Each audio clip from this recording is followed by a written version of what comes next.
Hello students, SV academy Rawla के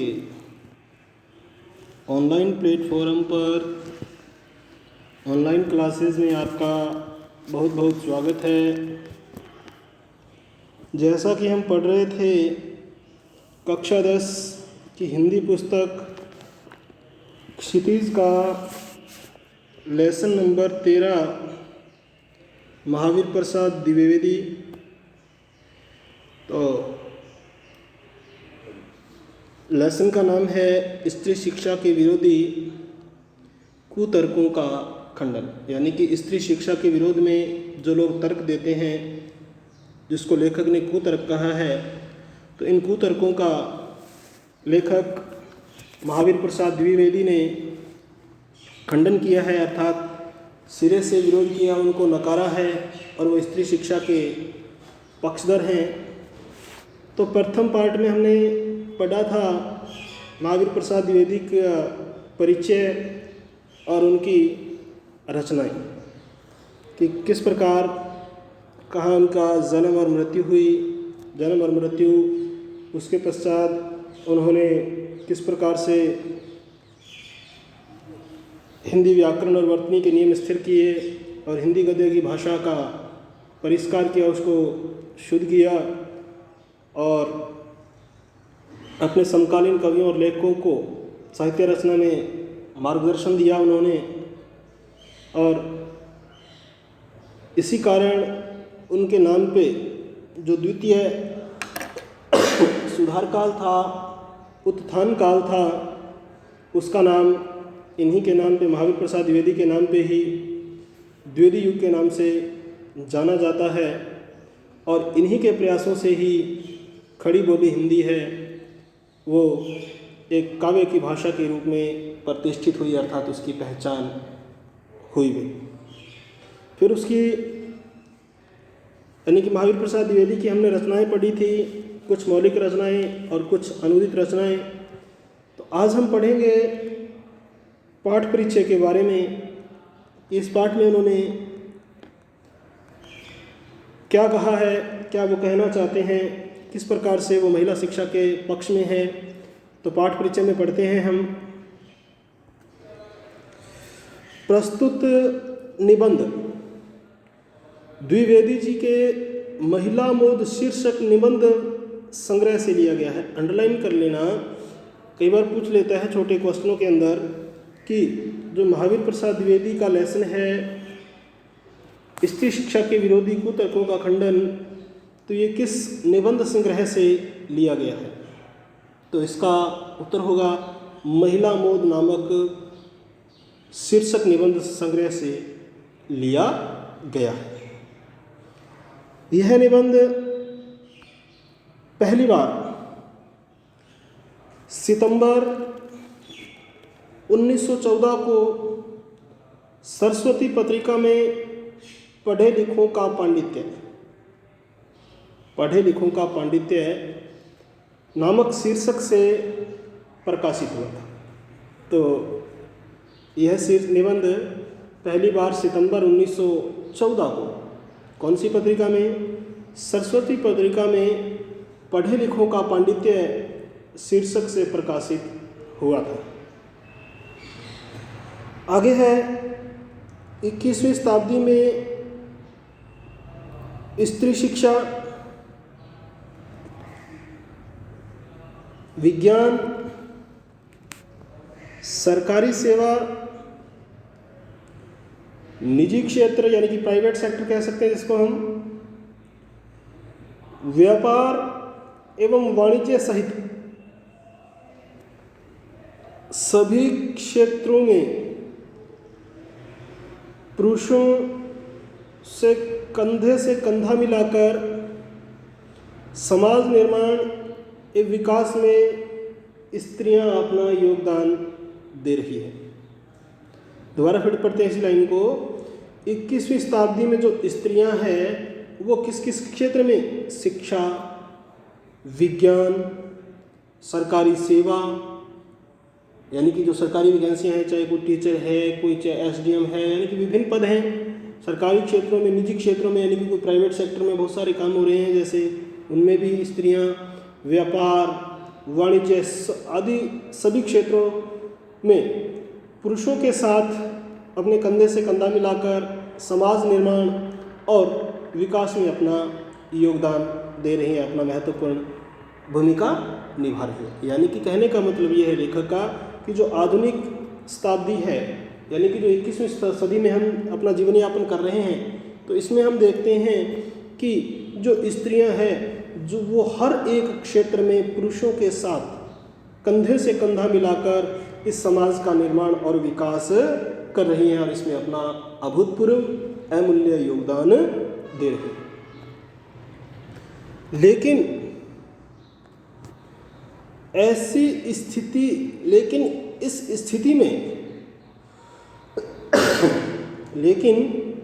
इस स्थिति में पहुंचने के लिए स्त्री शिक्षा के पक्षधर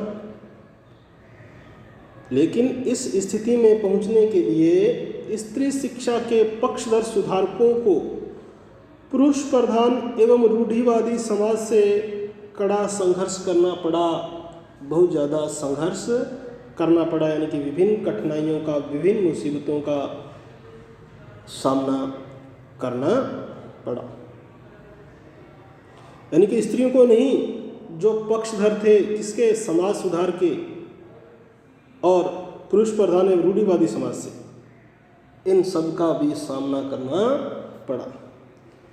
प्रस्तुत निबंध स्त्री शिक्षा को समाज एवं परिवार के विघटन एवं पतन के लिए जिम्मेदार ठहराने वाली दकियानुसी सोच को, यानी कि दकियानुसी सोच यानी कि निम्न श्रेणी की सोच, जो छोटी सोचें हैं, लोग छोटा सोचते हैं, उनकी जो सोचने की जो सीमा है वो बड़ी संकीर्ण है, बड़ी छोटी सोच है। तो प्रस्तुत निबंध स्त्री शिक्षा को समाज एवं परिवार के विघटन एवं पतन के लिए जिम्मेदार ठहराने वाले, यानी कि जो प्रस्तुत निबंध है इसमें वर्णन किया गया कि किस प्रकार से बहुत सारे लोग हैं जो स्त्री शिक्षा को दोषी ठहराते हैं, किसके लिए, परिवार के विघटन के लिए, यानी कि परिवार जो खंडित होते हैं और विघटन होता है, उनका पतन होता है, उनका विनाश होता है, नाश होता है, तो इसके लिए वो जिम्मेदार ठहराते हैं किसको, स्त्री शिक्षा को। तो इस प्रकार से जिम्मेदार ठहराने वाली दकियानुसी सोच को अकाट्य तर्कों द्वारा सिरे से खारिज करता है, और इस प्रकार के तर्क लेखक महावीर प्रसाद द्विवेदी पेश करता है जो अकाट्य है, कोई उनको काट नहीं सकता, कोई उनका सामना नहीं कर सकता, यानी कि वो स्त्री शिक्षा के विरोधी नहीं, उसके पक्षधर है। साथ ही इसमें इन दकियानुसी अप्रासंगिक परंपराओं के अंधानुकरण के बजाय विवेक सम्मत, विवेक मतलब होता है अपनी बुद्धि से किसी निर्णय पे पहुंचना, अच्छे और बुरे की पहचान करना। अप्रासंगिक परंपराओं के अंधानुकरण के बजाय विवेक सम्मत एवं तर्कपूर्ण परंपराओं को ही ग्रहण करने की बात की गई है, यानी कि हमें विवेक सम्मत और तर्कपूर्ण जो परंपराएं हैं उन्हीं को ग्रहण किया करना चाहिए, बाकी सबको त्याग देना चाहिए। इसकी भाषा शैली हिंदी के द्विवेदी युगीन गद्य की एक वानगी, एक बहुत ही अच्छा वातावरण, एक बहुत ही अच्छा नमूना पेश करती है, प्रस्तुत करती है। अब आगे है ये लेसन स्त्री शिक्षा के विरोधी कुतर्कों का खंडन, यानी कि स्त्री शिक्षा के विरोध में जो लोग तर्क देते हैं, जिनको लेखक ने कुतर्क कहा है, बार बार मैंने आपको बताया भी इस लेसन के माध्यम से, तो इसका उन्होंने क्या किया है, खंडन किया है, विरोध किया है। बड़े शोक की बात है, शोक मतलब दुख, तो इसमें मात्रा डबल हो जाए तो वो हॉबी हो जाती है, अभिरुचि हो जाती है, तो यहाँ सिंगल मात्रा है शोक, तो बड़े शोक की बात है। शोक का मतलब होता है दुख। बड़े दुख की बात है, आजकल भी ऐसे लोग विद्यमान हैं, आजकल भी ऐसे लोग विद्यमान हैं, इस संसार में स्थापित हैं लोग जो स्त्रियों को पढ़ाना उनके और गृह सुख के नाश का कारण समझते हैं। यानी कि बड़े ही दुख की बात है लेखक के अनुसार कि आजकल भी समाज में बहुत सारे ऐसे लोग उपस्थित हैं, विद्यमान हैं, जो स्त्रियों को पढ़ाना उनके और गृह सुख, उनके घर के सुख के नाश का कारण समझते हैं, और लोग भी ऐसे वैसे नहीं, और लोग भी ऐसे वैसे नहीं, सुशिक्षित, बहुत ही अच्छे और पढ़े लिखे लोग, ऐसे लोग जिन्होंने बड़े बड़े स्कूलों और शायद कॉलेजों में भी शिक्षा पाई है।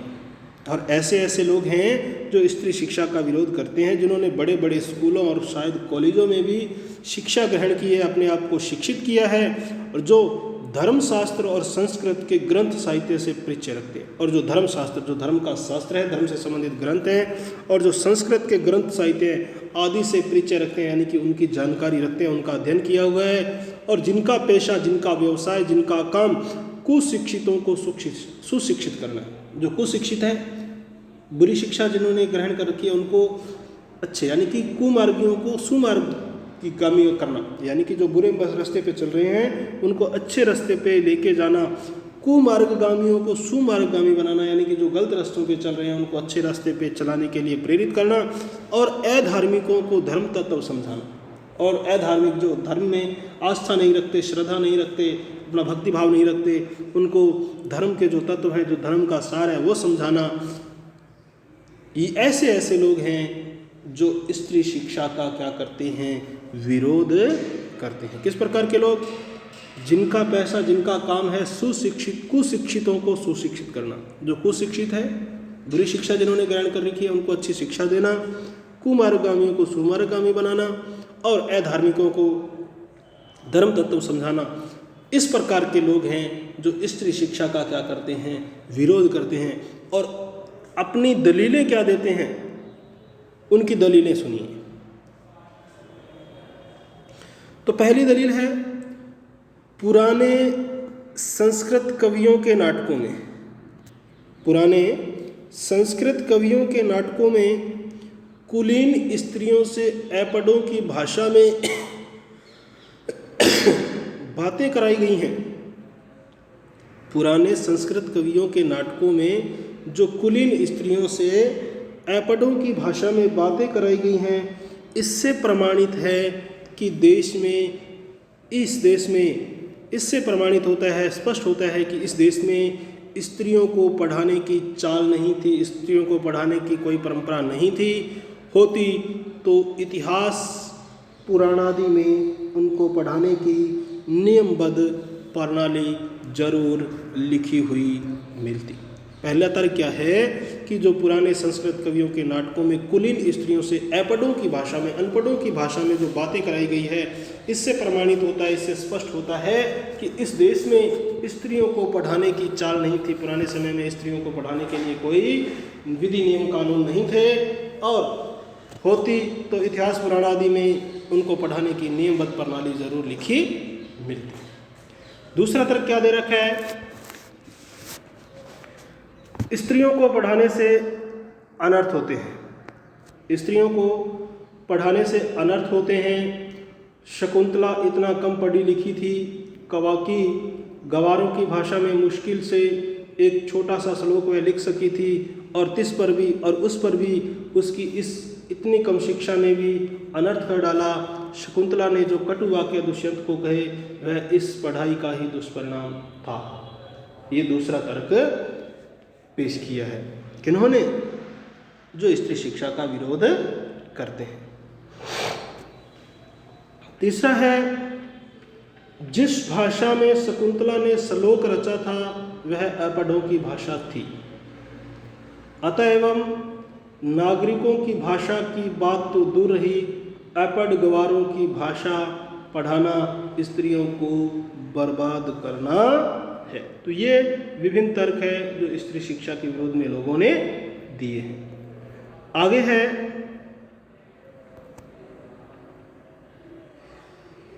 इस तरह की जो दलीलें हैं, सबसे अधिक प्रभावशाली उत्तर उपेक्षा ही है। इस तरह की दलीलों का सबसे अधिक प्रभावशाली उत्तर उपेक्षा है, इसकी अनदेखी करना है। तथापि हम 2-4 बातें लिखे देते हैं, फिर भी हम 2-4 बातें क्या कर देते हैं, लिख देते हैं। नाटकों में स्त्रियों का प्राकृत बोलना, जो उस समय के नाटक थे, उसमें स्त्रियों का प्राकृत भाषा बोलना उनके ऐपड़ होने का प्रमाण नहीं है, उनके ऐपड़ होने का, अनपढ़ होने का प्रमाण नहीं है, क्योंकि उस समय जो जन प्रचलित भाषा थी, वहाँ के लोगों की भाषा थी, वो प्राकृत ही थी, इसलिए लोग प्राकृत ही बोलते थे, इसलिए ऐपड़ होने का ये कोई सबूत नहीं है। क्योंकि सामान्य सी बात है, जिस क्षेत्र में जो भाषा चलती है लोग उसी भाषा का ज़्यादा प्रयोग करते हैं, तो हम उन लोगों को अनपढ़ की श्रेणी में कभी भी नहीं रख सकते। अधिक से अधिक इतना ही कहा जा सकता है कि वे संस्कृत न बोल सकती थी, संस्कृत न बोल सकना न ऐपड़ होने का सबूत है और न ही गंवार होने का, क्योंकि संस्कृत उस समय प्रचलन में थी नहीं, इसलिए वो संस्कृत बोलती नहीं थी। प्राकृत भाषा थी और प्राकृत भाषा वो प्रयोग करती थी, इसलिए उनको ऐपड़ कहा नहीं जा सकता भी।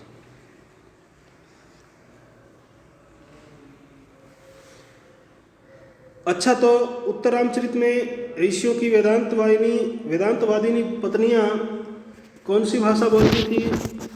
उनकी संस्कृत क्या कोई गंवारी संस्कृत थी? भवभूति और कालिदास आदि के नाटक जिस जमाने के हैं, उस जमाने में शिक्षितों का समस्त समुदाय संस्कृत ही बोलता था। भवभूति और कालिदास आदि के नाटक जिस जमाने के हैं, उस जमाने में संस्कृत चलती थी और सभी लोग संस्कृत भाषा का प्रयोग करते थे, बोलते थे, तो इसलिए उनको भी हम अनपढ़ नहीं कह सकते।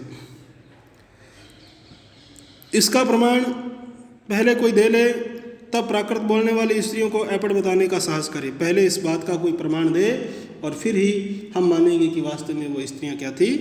ऐपड़ थी, अनपढ़ थी भी। इसका क्या सबूत है कि उस जमाने में बोलचाल की भाषा प्राकृत न थी? सबूत तो प्राकृत के चलन के ही मिलते हैं। सबूत तो इसी बात के मिलते हैं कि उस समय जो भाषा थी वो प्राकृत ही चलती थी। प्राकृत यदि उस समय की प्रचलित भाषा न होती तो बौद्धों तथा जैनों के हजारों ग्रंथ उसमें क्यों लिखे जाते?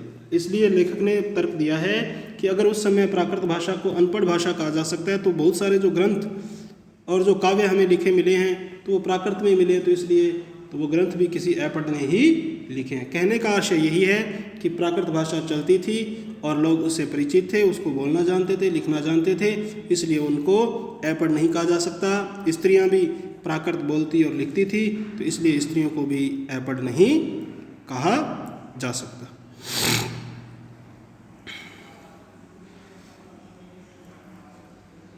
और भगवान शाक्य मुनि तथा उनके चेले प्राकृत में क्यों उपदेश देते थे?